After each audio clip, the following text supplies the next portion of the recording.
வீட்டார் அனைவரோடும் கூட தேவனுக்கு பயந்தவனமாயிருந்து ஜனங்களுக்கு மிகுந்த தர்மங்களை செய்து எப்பொழுதும் தேவனை நோக்கி ஜெபம் பண்ணி கொண்டிருந்தான். பார்த்தீங்களா, அவர் குறித்து ஒரு சாட்சி பாருங்க. கொர்நேலியு, அவருக்கு ஒரு குடும்பம் இருக்குது, அவருக்கு ஒரு பெரிய கவர்மெண்ட் ஜாப் பொறுப்பு இருக்கிறது.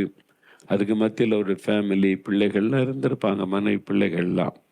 அவர் பாருங்க, தேவ பக்தி உள்ளவரும் தன் வீட்டார் அனைவரோடும், அதான் வசனம், தேவனுக்கு பயந்து நடக்கிற ஒரு இருதயம் அவருக்குள்ள இருந்துச்சு. தன் குடும்பத்தார் எல்லாருக்குள்ளும் சொல்லியிருந்தார், நம்ம கடவுளை நம்பணும், அவர் தான் நம்மை சிருஷ்டித்தவர், நம்மை கவனிக்கிறவர், நம்மை பார்த்து கொண்டிருக்கிறார் என்றெல்லாம் சொல்லி கொடுத்திருக்கணும்.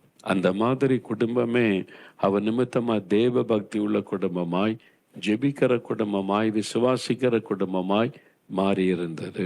அப்போ உங்க குடும்பத்துல இதே மாதிரி, ஆண்டவரே எங்க குடும்பமும் ஜெபிக்கிற குடும்பமா இருக்கணும், துதிக்கிற குடும்பமா இருக்கணும், சாட்சி உள்ள குடும்பமா இருக்கணும், இந்த வீட்டை ஆசீர்வதித்த மாதிரி ஆசீர்வதிங்கன்னு கேளுங்க.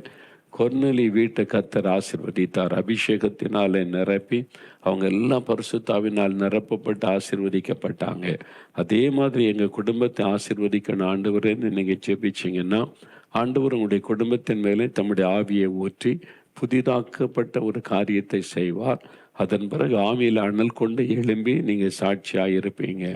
அதுக்கு தான் நாம் இப்போ ஜெபிக்க போகிறோம். ஆண்டவர் இயேசு கிறிஸ்து உங்களை நேசிக்கிறதுனால நிகழ்ச்சியை பார்க்க வைத்திருக்கிறார். உங்கள் குடும்பத்துக்காக இன்றைக்கு பிரத்யட்சமாய் கருத்தாய் ஜெபிக்க போகிறோம். உங்கள் குடும்பத்தில் ரட்சிக்கப்படாதவங்கெல்லாம் ரட்சிக்கப்படணும், இன்னும் அபிஷேகம் பெறாதவங்க அபிஷேகம் பெறணும், உங்கள் குடும்பத்தில் இந்த ஊழியர்கள் எழும்பணும், இயேசுவின் நாமம் மகிமைப்படணும். உங்களுடைய